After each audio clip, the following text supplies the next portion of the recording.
Kasal ng kapatid ko po ngayon. Wala pa po sila. Alam po, kasal po ng kapatid ko.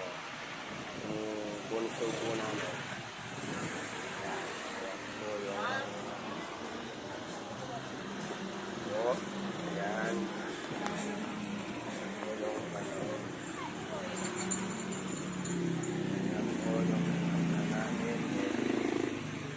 Labya.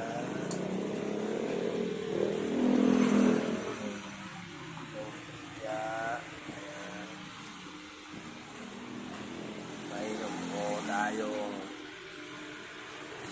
sapsol. Ayan.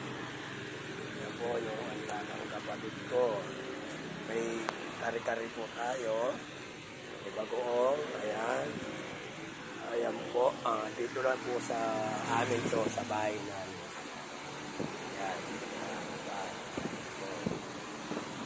Bahay. Ayan po. Hanggang mamayang gabi po ito. Kanya. Kaya po, hindi pa po tapos yung kasal. Anong oras na? Mag-alas 12 na po.